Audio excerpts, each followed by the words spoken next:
How to become a gentleman villain. Ed Roth Taylor said to himself, the game's final boss, Wellbrock, awakens in the middle of Act 3. Fighting against him is impossible. Instead, there is a possibility of sealing him if I find the reason for his awakening. Let us take a look at the prominent characters of Act 3. It cannot be Lucy or Taylor, and it is not Clarice. As Adele said, I know. Ed Roth Taylor continued, speaking to himself, Adele. Her calm attitude, even when knowing of her death, was odd. If I find her, I am sure the truth will be unveiled. Let us leave Clarice somewhere safe and find Adele. However, I do not have much time. Time is... As Ed Roth Taylor said, we are here, St. Tess. Luckily, the barrier magic cast on the Ophalis Hall is still active. Saintess Clarice Ekner said, Senior. Ed Roth Taylor replied, head inside and wait for a little while. As Ed Roth Taylor sweated, he muttered, Ah.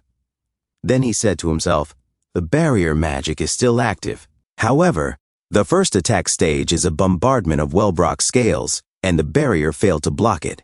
Saintess Clarice Ekner was shocked and crying as she said, everyone inside the Ophalis Hall is... Ed Roth Taylor suddenly grabbed her delicate wrist. She exclaimed, Oh. Ed Roth Taylor said, Not everyone.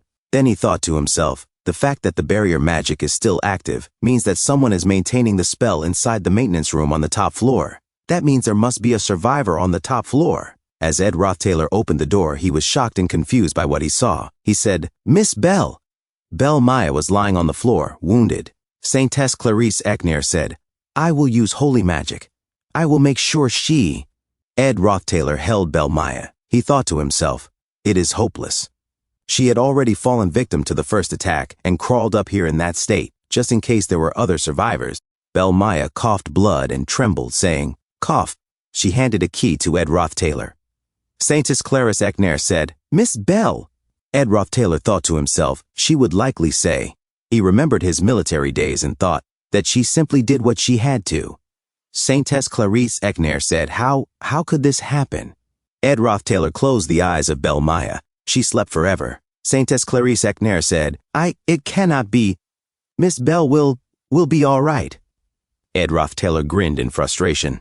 He grabbed Saintess Clarice Ekner and walked away. Saintess Clarice Ekner cried out, Miss Bell. Ed Roth Taylor thought to himself, we will do what we must. Ed Roth Taylor used the key and said, First of all, since there is high-level magic active in your room, as long as it is not directly attacked, it should be safe, Saintess.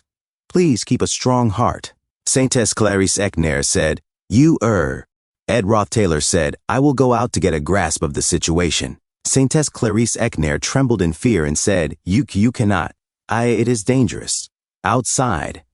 Ed Roth Taylor said, Look out the window. If we simply leave things as they are, then... Ed Roth Taylor looked out the window and was shocked and confused. He thought to himself, is that aspectual magic? And that is no normal aspectual magic circle. Could that method be... Ed Roth Taylor looked at the books and said, This is unrelated. This is... Saintess Clarice Ekner said, Senior Ed? What are you doing all of a sudden? Ed Roth Taylor said, No. He thought to himself, it has to be here, since this is the Saintess's room. Introduction to Holy Magic Techniques. Application of Holy Magic Techniques, here it is. Glock's Introduction to Aspectual Magic. Think. The Sacred Lance Dragon was suddenly resurrected. Adele disappeared, and Clarice knows nothing. Finally, the aspectual magic circle materialized up in the skies above. It is neither Obel's nor Lucy's method. It is a method of application that I have never seen before. As the Sacred Lance Dragon charged for another attack and spat flames onto the barrier, Principal Obel Forcius said, I cannot block it all. Kuh. As the Sacred Lance Dragon shot another flame, Principal Obel Forcius shouted, No, that direction is... Ed Roth Taylor sweated and thought to himself, Phew, this is... right. I understand it now. Was it not twisted from the beginning? If this was part of the original story, Saintess Clarice Ekner said, Senior, did you figure something out? As light shone brightly outside the window, Ed Roth Taylor and Saintess Clarice Ekner looked toward it. Saintess Clarice Ekner shouted, Gah! She covered her face from the Sacred Lance Dragon's attack. She said, The light. Ed Roth Taylor hugged Saintess Clarice Ekner tightly as the Sacred Lance Dragon's attack hit them and exploded. A few moments later, only ruins of the building remained. As the smoke cleared, Saintess Clarice Ekner felt pain and opened her eyes, saying, "You." Ugh. As blood dripped from her face, she looked at Ed Roth Taylor and said, "Ha, ha." Ed Roth Taylor said to Saintess Clarice Ekner, "Whatever may happen, if you do not feel that you can handle it, ask me for help right away." Saintess Clarice Ekner said, "No, Senior Ed, no, you cannot." Ed Roth Taylor said, "Number is 160. As Saintess Clarice Ekner tried to heal Ed Roth Taylor, she said, Please do not speak. I will do whatever it takes to make sure you." Ed Roth Taylor spat blood and became unconscious. Saintess Clarice Ekner caught him as he collapsed. Saintess Clarice Ekner said, "Senior Ed?" As the debris fell and effectual magic appeared, she cried out, "No, why? Why did so many people? Even you, Senior Ed. You cannot die in my place. Please, please, no, please. No." She hugged Ed Roth Taylor tightly and whispered, "I am sorry. I am so sorry." Suddenly, she opened her eyes, shocked. Confused, she said, "Huh?" A boy nearby asked, "Why did the Saintess come here?" His friend replied, "Did she come just to see that guy, Ed? Do they know each other?" Saintess Clarice Ekner, still stunned, thought to herself, "What is going on here?" Janica Failover blushed and gasped, The Saintess." Ed Roth Taylor looked at Clarice confused. "Saintess, you asked to speak with me. What did you want to talk about?" Clarice thought to herself, "Senior Ed." She suddenly climbed on top of the table and grabbed Ed Roth Taylor's shirt. Shocked, Ed exclaimed, "Huh? What are you?" Clarice aggressively opened his shirt, revealing his chiseled body. Sweating, Ed stammered, "Saintess?" Clarice thought, "He does not have any wounds. This cannot be." The other students looked on in disbelief. Janica Failover rushed forward, pulling Ed away, and shouted with tears in her eyes, "Saintess! Even if you are the Saintess, you cannot. In broad daylight and in public too. This is... Ooh, a Saintess." Clarice sat back in her chair, panting. Ha, ha, she thought, was everything up until now a dream, a premonition, a hallucination? That is impossible. She glanced at her wrist. Everything I experienced, all of it was real. She saw bruises on her delicate wrist and trembled in fear. I have come back to the past, she thought. This morning, I briefly spoke with Senior Ed to stop him from meeting Verdio, the mind reader. Then I went to Trix Hall, and while waiting for the Holy Pope, while I was waiting, the Sacred Lance Dragon appeared. Clarice thought in horror, I am going to die. Death, everyone will die. At this rate, everyone will die. Ed Roth Taylor buttoned his shirt and said, Saintess? Suddenly, Clarice grabbed Ed's wrist and cried out, Q quick! What? Ed asked. We have to run, she shouted. Wait, Saintess? Saintess. Clarice pushed Ed into a carriage, thinking, I cannot just shake off the Saintess. What is going on here? Ed said, You must head to Trix Hall to meet the Holy Pope, Saintess.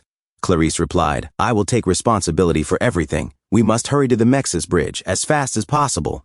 The carriage raced off. A student said, What just happened? His friend answered, The Saintess. Just kidnapped Ed Roth Taylor. Janica Failover stood frozen in silence and thought, Responsibility. Are they eloping? Ed said, Saintess.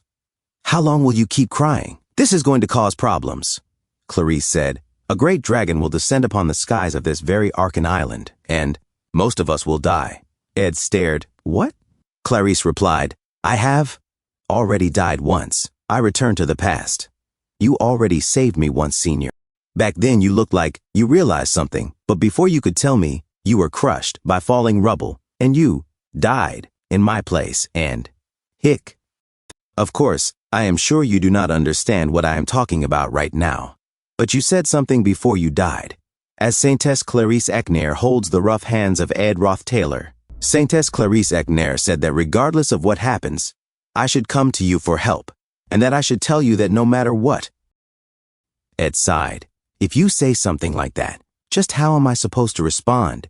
He looked out the window, sweating. Marv said, Saintess, there are inspection personnel ahead at the Mexis Bridge. We will have to wait for now. Ed said, Saintess, going this way was a mistake.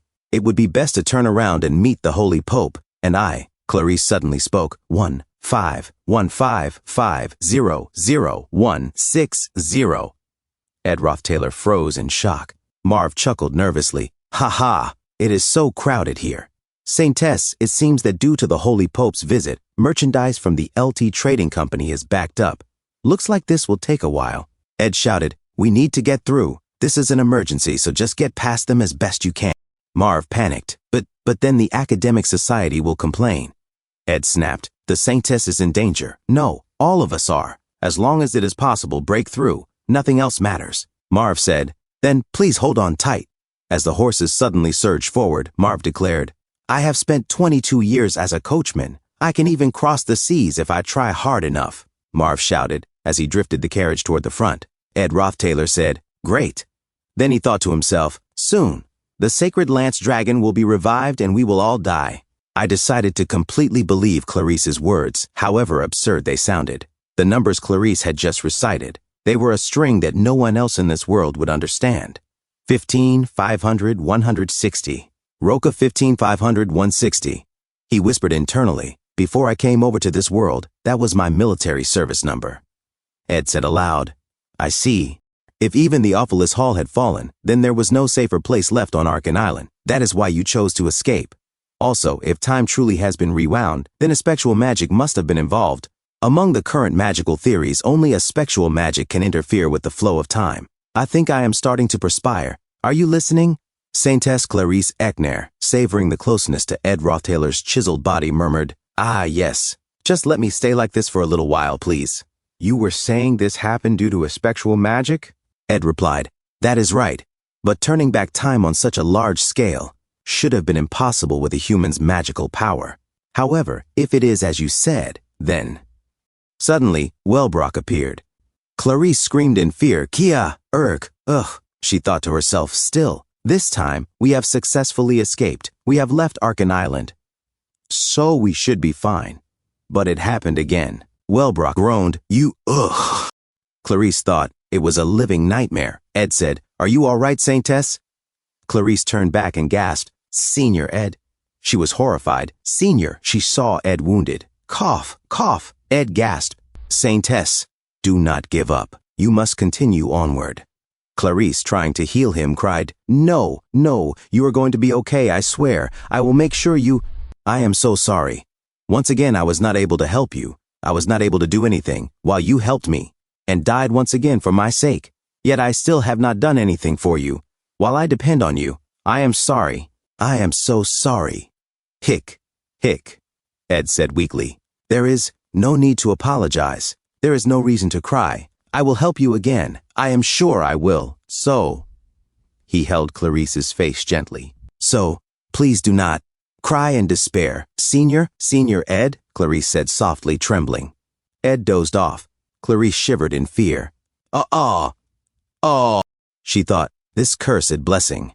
Instead of someone like me, he should have had it. If I could, if I could return to the past just once more. As Wellbrock prepared for another attack and fired. Clarice suddenly opened her eyes. Ed Rothtailor asked, Saintess, you asked to speak with me. What did you want to talk about? Clarice said, She could not control her tears. She hugged Ed Rothtailor tightly while Janica Failover watched in frustration. Saintess, Ed exclaimed. Clarice cried to herself, no matter what, I will save you. She put Ed inside the carriage. Wait, Saintess. Just what are you? Ed asked. Clarice shouted. This time, we will go the other way. Yes. She turned to Marv. Hurry, to the east.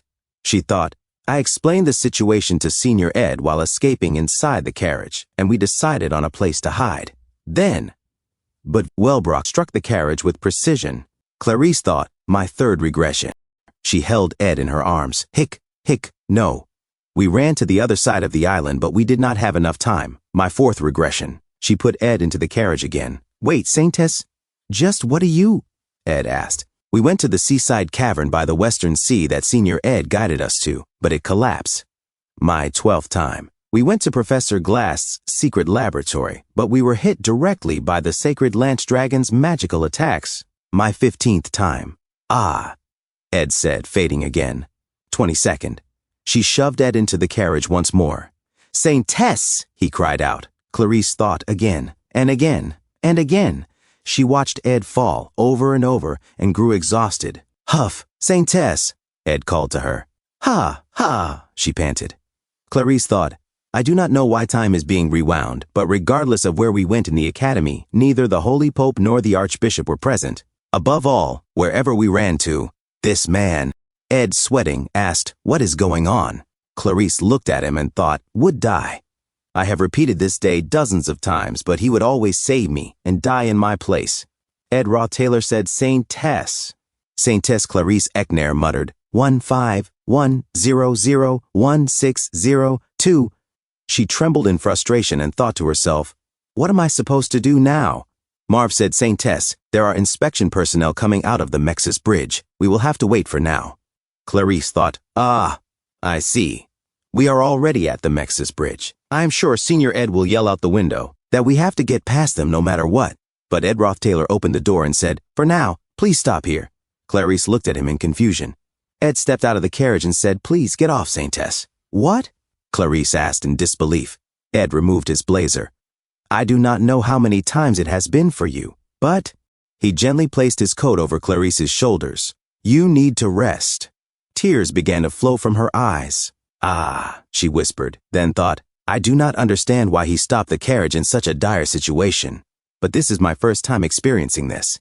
Ed said, I know a couple of people worth asking for help from. He rolled up his sleeves, revealing his muscular arms. Clarice thought, something has changed. Thank you so much for watching. That's all for now.